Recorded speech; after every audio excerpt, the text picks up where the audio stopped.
आप सभी दोस्तों को दिवाली की बहुत बहुत शुभकामनाएं। अम्मा, दिवाली के दिन जब तक आप नहीं आएंगी मैं भी खाना नहीं खाऊंगी। आप सभी का मेरे YouTube चैनल स्टोरी ज्ञान में स्वागत है। आज मैं जो वीडियो आपको दिखाने जा रही हूँ वह एक सत्य घटना पर आधारित है।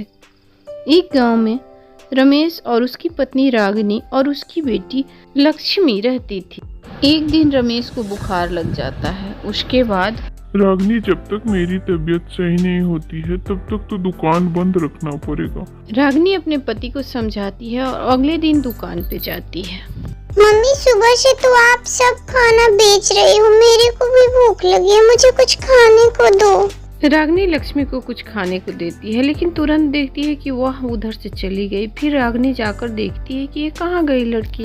रागिनी को तो वहाँ कुछ दिख नहीं रहा था, लेकिन लक्ष्मी पता नहीं किससे बातें कर रही थी। अगले दिन रागिनी फिर ढाबे पे आती है। सुबह सुबह एक बुजुर्ग औरत फटे पुराने कपड़े में उसके दुकान पे आती है और खाने के लिए मांगती है। कहती है बहुत भूख लगी है।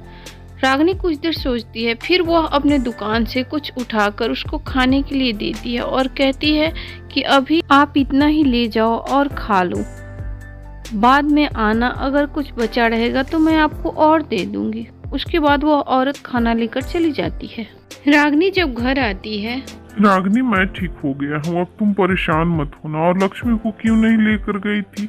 मैं इतना भी बीमार नहीं हूँ। कल से मैं खुद जाऊंगा ढाबे पे। तुम घर में साफ सफाई करना, क्योंकि दिवाली भी आने वाली है। रागिनी रमेश की बातें सुनती है। उसके बाद कहती है, आज तो जितना खाना मैंने तैयार किया था वो सब बिक गया। आज सुबह सुबह एक बुजुर्ग औरत आई और मेरे से खाना मांगी, उसके बाद तो लाइन लग गई ग्राहकों की। लक्ष्मी, वह बुजुर्ग औरत तुमको कैसे पहचानती है? तुम्हारे बारे में पूछ रही थी, कह रही थी कि तुम्हारी बेटी आज नहीं आई है।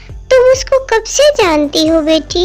अगले दिन भी रागिनी ढाबे पे जाती है और उसकी बेटी लक्ष्मी एक पेड़ के नीचे बैठी उसी औरत से बातें कर रही होती है। रागिनी अपने ढाबे पर से ही देखती है और सोचती है कि ये औरत को कब से जानती है। कल मैंने पूछा तब भी ये नहीं बताई। फिर इधर, अम्मा, मैं कुछ नहीं जानती हूँ। दिवाली के दिन आपको मेरे घर आना है। मेरी मम्मी बहुत सारे पकवान बनाती है और आपको खाना है। बेटी, तुम्हारी मम्मी मेरे बारे में नहीं जानती है ना, उनको अच्छा नहीं लगेगा मैं तुम्हारे घर आऊंगी तो। जब से तू अपने पापा के साथ ढाबे पे आने लगी तब से मुझे भीख मांगने नहीं जाना पड़ता है।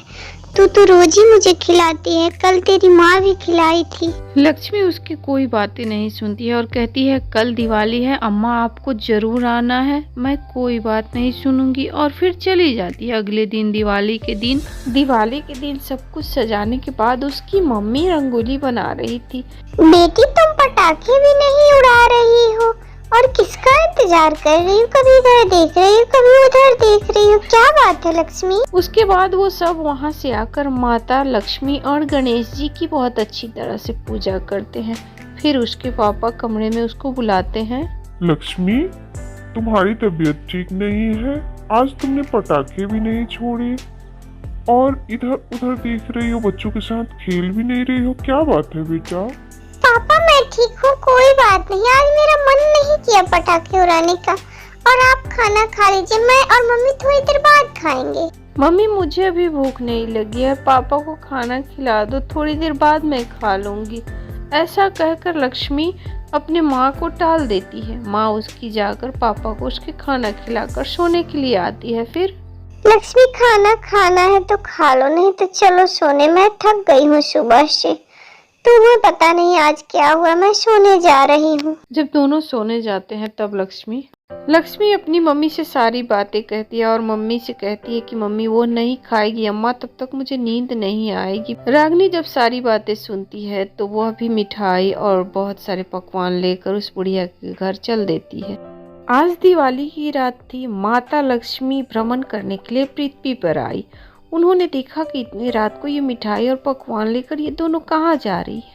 फिर माताजी उनके पीछे पीछे चल देती हैं। थोड़ी देर में वह अम्मा के घर पहुंच जाती है। अम्मा को जगाकर सब कुछ खाने को देती है। फिर अम्मा, आप दोनों का लाख लाख शुक्रिया। मेरे को लक्ष्मी बोली थी घर आने के लिए, लेकिन मेरे मन में बहुत संकोच हो रहा था कि आज दिवाली के दिन मैं एक भिखारन आपके घर खाना खाने आऊं। आपको शायद बुरा लग जाए, इस वजह से मैं नहीं आई। इन सब की बातें माता लक्ष्मी खिड़की से सब कुछ सुन रही थी और देख रही थी। दोनों माँ बेटी की दयालुता और इंसानियत देखकर माँ लक्ष्मी बहुत खुश होती है और फिर इसके दरवाजे पे आती है और देखती है कि लक्ष्मी के स्वागत के लिए जितना लक्ष्मी को पसंद है वो सब कुछ किया गया है, रंगोली, बंधनवार। फिर वहाँ एक गाय के रूप में वह उसके दरवाजे के साइड में खड़ी हो जाती है। तभी वह दोनों माँ बेटी आती है। आते ही लक्ष्मी गाय को अपने दरवाजे पे देखती है, फिर अपनी मम्मी से कहती है, मम्मी मम्मी देखो, हमारे दरवाजे पे गाय आई है। बेटी लक्ष्मी, जो पूजा में लड्डू रखा है वो लेकर आओ और गाय को खिलाओ। उसके बाद लक्ष्मी वो पूजा के थाल के लड्डू लाती है। जैसे गाय के आगे रखती है तभी अचानक माँ लक्ष्मी वहाँ प्रकट हो जाती है और तुम दोनों माँ बेटी की दयालुता और इंसानियत को देखकर मैं बहुत खुश हुई। सही मायने में मेरी पूजा वही है कि तुम्हारे सामने कोई भी भूखा न सोए। मैं पृथ्वी पर सभी जीवों में वास करती हूँ। जो सभी जीवों से प्रेम करता है उससे मैं प्रेम करती हूँ। मैं वचन देती हूँ कि तुम्हारे परिवार पे मेरा आशीर्वाद सदैव बना रहेगा। फिर माँ लक्ष्मी वहाँ से अंतर्ध्यान हो जाती है और कमल का फूल वहीं रह जाता है। तीनों उस कमल के फूल को माँ लक्ष्मी का आशीर्वाद स्वरूप प्राप्त करके नमस्कार करते हैं। सही मायने में हमारे त्योहारों का मतलब होता है सेवा, प्रेम और खुशी। धन्यवाद। अगर ये कहानी पसंद आए तो प्लीज़ हमें सपोर्ट करें।